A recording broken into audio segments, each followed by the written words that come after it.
হে WhatsApp, কি অবস্থা? আর আজকে দেখাবো হচ্ছে লাইলা আপু এমনকি প্রিন্স মামুনের একটা নাশকতা। তো চলেন দেখাই ভালো লাগার মতো একটা ভিডিও।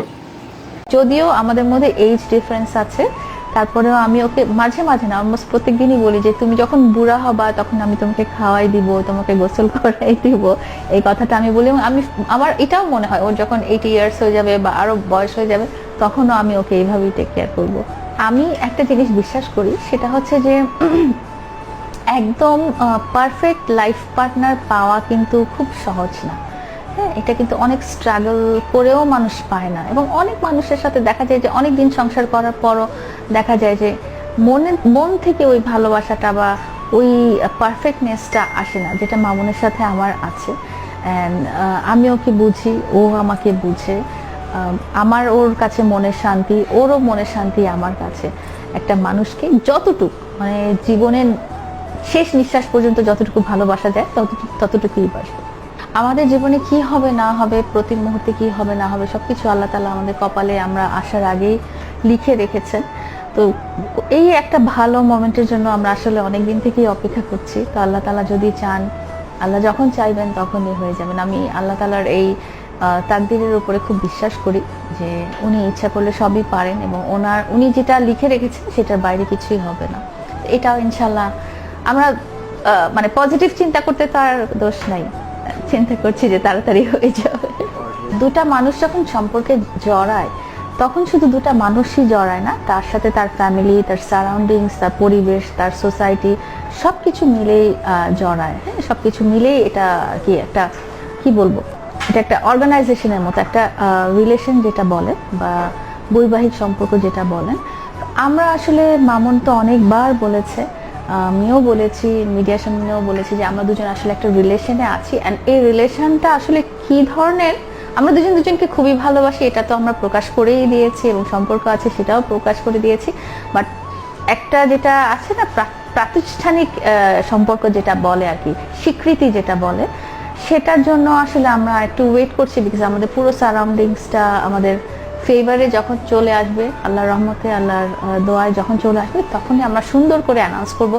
কারণ আমাদের কাছে মনে হয় যে আমরা এতদিন ওয়েট করেছি, তো আল্লাহ যদি চায় আমরা আরো কিছুদিন ওয়েট করে সুন্দর মতো সবাইকে বলবো।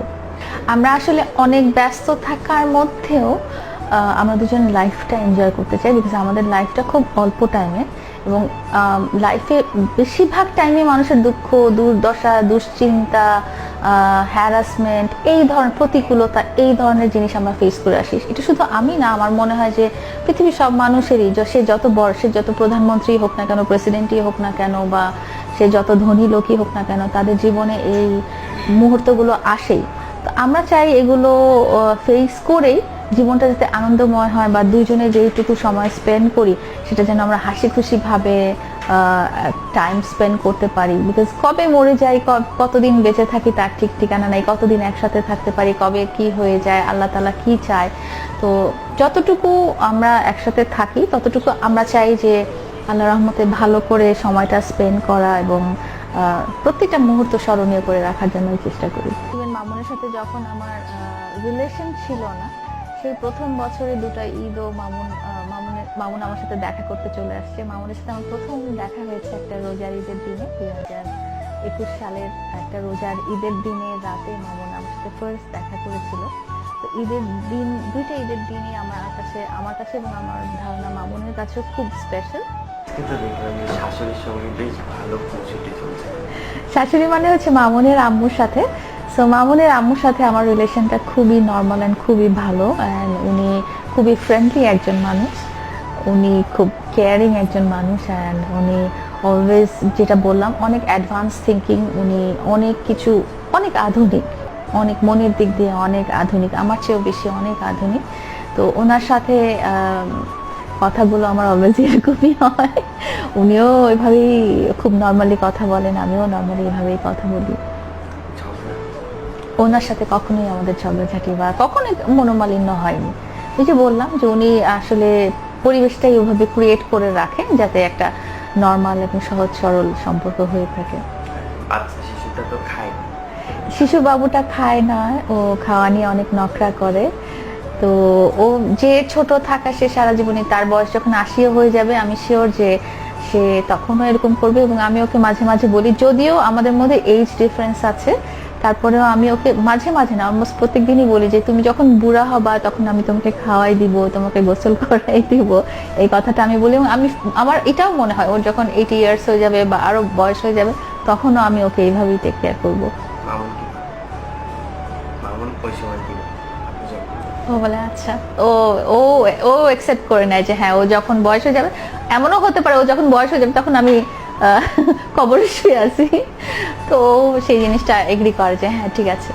ও সবসময় বলে যে আমি রাগ করে বাড়ি ছেড়ে চলে যাব, আমি ঝগড়াঝাটি করব, আমি দূরে কোথাও যাব বা মন খারাপ করে যাব, কিন্তু তুমি সবসময় আমাকে রাগ ভাঙায় বাসায় নিয়ে আসবা, ওই কথাটা সবসময় বলে। হ্যাঁ, মামুনকে এত ভালোবাসি, আমি শিওর মামুনও আমাকে এতই ভালোবাসে, দুজনের প্রকাশের ভঙ্গিটা আলাদা। আমি একটা জিনিস বিশ্বাস করি, সেটা হচ্ছে যে একদম পারফেক্ট লাইফ পার্টনার পাওয়া কিন্তু খুব সহজ না।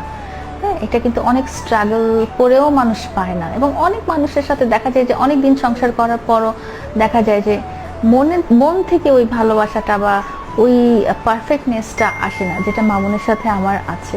অ্যান্ড আমি ওকে বুঝি, ও আমাকে বুঝে, আমার ওর কাছে মনের শান্তি, ওরও মনের শান্তি আমার কাছে। তো একদম 100-এ 100 এরকম আসলে পেয়ে গেছি, এটা হচ্ছে আল্লাহর দরবারে অনেক অনেক শুকরিয়া। আর হচ্ছে যে যেহেতু ভালোবাসি, তো আমি 100%ই ভালোবাসবো, আমি আবার ওই 2-1% কেন রাখবো? ভালোবাসতে হইলে তো পুরোটাই বাসতে হয়। আর যেটা বলছি যে লয়াল থাকাটা খুব জরুরি একটা রিলেশনে, এটা আমি মনে প্রাণে বিশ্বাস করি, এবং এটা আমার চাল চলন এবং সব জায়গায় যেন সবসময় প্রকাশ পায় যে আল্লাহ যেন আমাকে কখনো ডিসলয়াল না করে মামুনের সাথে, আমি যেন সারা জীবন ওর সাথে লয়াল থাকতে পারি এই ভালোবাসার রিলেশনটাতে। যে হারিয়ে যেতে চায় তাকে আমি হাজার কিছু দিয়েও ধরে রাখতে পারবো না, এই জিনিসটা আমি সহজভাবেই নিয়েছি। আল্লাহ না করুক কোনোদিন যদি এরকম হয় যে আমি চলে গেলাম বা মামুন চলে গেল, এরকম সিচুয়েশনও হতে পারে। মানুষের বিয়ে-শাদী হওয়ার পরও ডিভোর্স হয়ে যায়, আলাদা হয়ে যায়, বাচ্চা কাচ্চা থাকার পরও আলাদা হয়ে যায়। তো এটা আসলে অ্যাবসলিউটলি আমি বিশ্বাস করি যে আল্লাহ তাআলা যেটা রেখেছে ওই রকম, ওই ভয়টা নিয়ে আমি কখনো টেনশন করি না। আমার মনে হয় আমি যতক্ষণ ওর কাছে আছি আমি 100% লয়াল থাকবো। কেউ আমাকে বলতে পারবে না যে মামুনের সাথে রিলেশনের টাইমে আমি ডিসলয়াল ছিলাম বা মামুন ডিসলয়াল ছিল। এই জিনিসটা আমি বিশ্বাস করি খুব।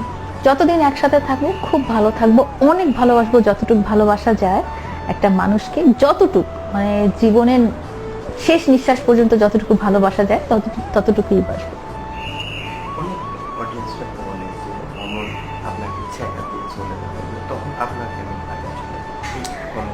যখন কেউ একটা কথা বলে না, তখন মনের ভিতরে, আমি তো মানুষ, মনের ভিতরে চাপ করে উঠে যে ও মাই গড, হ্যাঁ আমি তো মানুষ, আমি রক্তে মাংসে, অনেকে অনেক রকম কমেন্ট করেন, নেগেটিভ কমেন্ট করেন, এটা করেন, বাট আমি একটা কথা বলতে চাই, একটা সম্পর্কের ব্যাপারে আপনারা কিন্তু সামনাসামনি এসে কোনো একটা নেগেটিভ কমেন্ট করলে ওইটা কিন্তু দুইটা মানুষের সম্পর্কের মধ্যে কিছু না কিছু হলেও একটা প্রভাব পড়ে।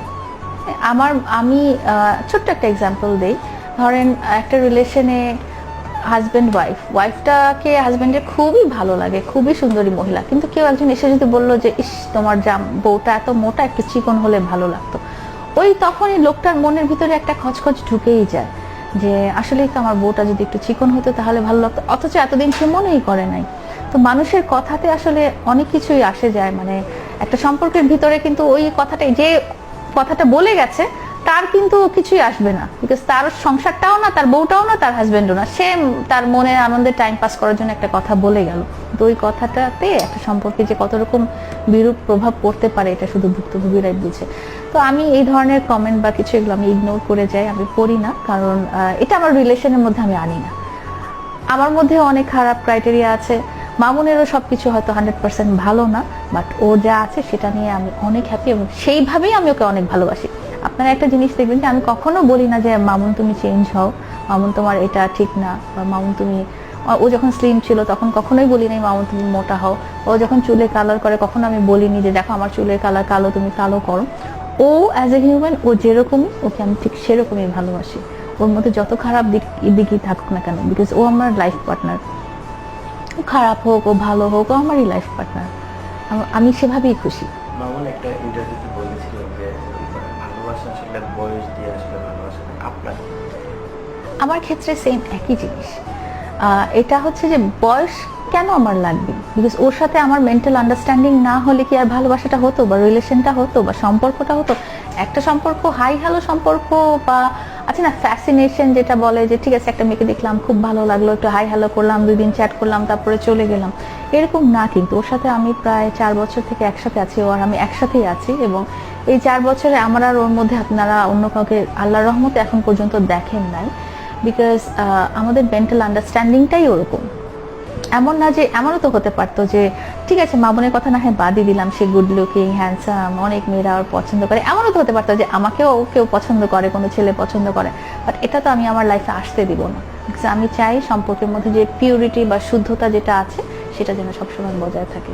মামুন তো অনেক সময় ডিং ডং বা বিভিন্ন গানের সঙ্গে হ্যাঁ, গানের সাথে যেগুলো করে সেগুলো হচ্ছে একেবারেই ওর প্রফেশনাল ওয়ার্ক, এবং আমাকে এটা বুঝে নিতেই হবে যে সে মিডিয়াতে কাজ করে, এবং এটা দর্শককেও বুঝে নিতে হবে সে মিডিয়াতে কাজ করে, সে বিভিন্ন নায়িকার সাথে কাজ করবে, অ্যাক্টিং করবে, রোমান্টিক সিন করবে। একটা ছোট্ট এক্সাম্পল দিই, আমরা কাজী শুভ ভাইয়ের একটা গানের শুট চলছিল, সেই শুটের মধ্যে আমি ছিলাম, মানে মামুন আর আমি যেখানে থাকি সেখানে তো মামুন যেখানে কাজ থাকে সেখানে তো আমি থাকি ফ্রি থাকলে, তো কাজের ওইটা কাজী শুভ ভাইয়ের গানটার মধ্যে কিছু রোমান্টিক সিন ছিল। তো মামুন যেটা করছিল যে ও ওইটা রোমান্টিক সিনটাতে ঠিক কোপ করতে পারছিল না, মামুন ঠিক রোমান্টিক সিনগুলোতে কোপ করতে পারছিল না, সামহাও ও হয়তো আনমাইন্ডফুল ছিল বা কিছু। তো তখন আমার ওই মুহূর্তে মনে হলো যে ওর হয়তো মনে হতে পারে যে লায়লা সামনে আছে, আমি যদি একটা মেয়ের সাথে রোমান্টিক সিন করি তাহলে হয়তো লায়লা মন খারাপ করতে পারে বা এটা সেটা। তো আমি ওকে কাছে ডাকলাম, আমি কাছে ডেকে আমি ওকে জড়ায় ধরে বললাম যে তুমি তো খুব সুন্দর কাজ করতেছো, হ্যাঁ তুমি কি টেনশন করতেছো আমাকে নিয়ে, এরকম হচ্ছে কেন, রোমান্টিক সিনটা তো রোমান্টিক ভাবেই হওয়া উচিত। তখন ও বললো যে না ঠিক আছে আমি এখন পারবো, এবং তারপরে 1 টেকেই শ্যুটটা হয়ে গেল, 1 টেকেই সিনটা হয়ে গেছে। তো এটাই আসলে কথা যে কাজের জায়গায় কাজ, ব্যক্তিগত জায়গায় ব্যক্তিগত জায়গাটা, দুটো মিক্স করলে আসলে হবে না। আর আমরা দুজন সামটাইমস একসাথেই কাজ করি, তো আমাদের মধ্যে আন্ডারস্ট্যান্ডিং থাকতেই হবে।